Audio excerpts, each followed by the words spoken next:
and they called it puppy love. Oh, I guess they'll never know.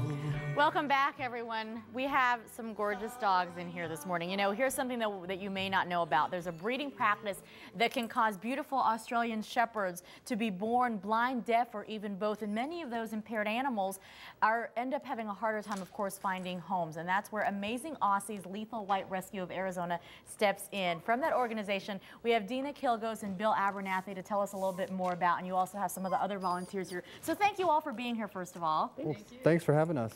Talk about this. I honestly have never heard. I'm familiar with Australian Shepherds. You know, they're beautiful dogs. I know they like to run after things, but what exactly are lethal whites? Well, lethal whites are, just to be simple, this is a merle, what they call a merle type of Australian Shepherd. Okay. If you breed a merle to a merle, they carry a dominant white gene. Okay. You can't breed these two together, or what you end up with is 25% of the litter will come out blind or deaf or both. And this is a breeding practice that's known to achieve that goal, and they still continue it. Our goal is to end that. Why did people still continue it? To get the look of the dog? Well, is that what it is? Exactly. The merle is probably the most valuable dog that they can produce, and these dogs are an acceptable loss to them. And what happens to the dogs who may have a special need like some of these guys? Dina?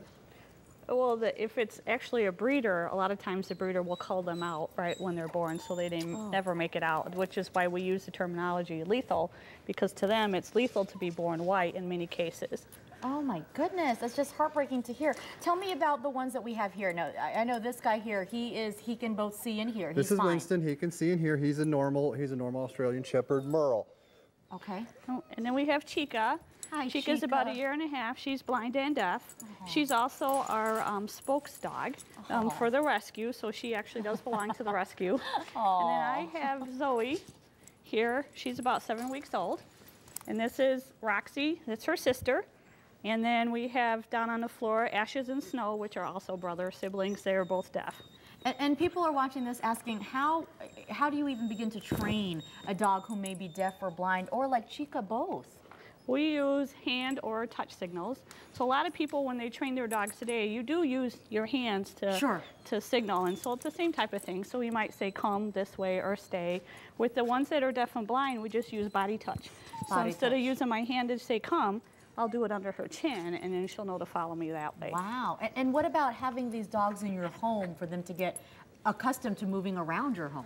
Actually, it only takes 24 to 48 hours for them to have your house completely mapped out. Really? That would be upstairs, downstairs, doggy doors, the whole piece. They are incredibly intuitive and can figure out exactly where they're going. That's amazing. Now, how common of a problem are we seeing this? I mean, how many of these lethal whites are we seeing out there right now? We are seeing quite a few. We have a little over 40 in our rescue right now.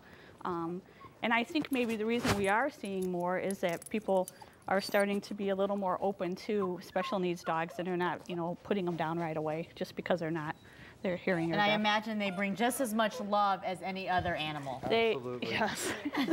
Sometimes more, because the way they adapt is just fun to watch. They adapt in different ways because of their disabilities, and it's just not a disability to them. They think they're normal, They don't and know that's any the way different. it's supposed to be. Yeah, they don't know any different. They're wonderful dogs. And because you guys are an all-volunteer organization, how can folks out there help? It's going to obviously take a special kind of person to give these dogs a home as well. Well, it's not really a special kind of person as much as it's just a safety factor at your home. We just look for, you know, a property that's not full of cactus, or, you know, it has a fenced-in type yard. That type of. And if people are interested in helping you guys out, what can they do then? We have on our website, we have some promotional fundraisers coming up. Okay. And so they can check out there. A couple of them has to do with photography sessions coming up here soon. Okay. And actually sponsored by Petco and Camelback Photography and Natural Balanced Dog Food. And then we're always, of course, looking for fosters, volunteers, and obviously donations. Okay. Well, we will make it easy and put a link on our website at Thank you so much. I really appreciate it. Thank you, and continued success with finding these gorgeous dogs some loving homes. Thank you. They're saying it's past our so breakfast time, I think. When we come back, your morning's top stories in sports, so stay with us, folks.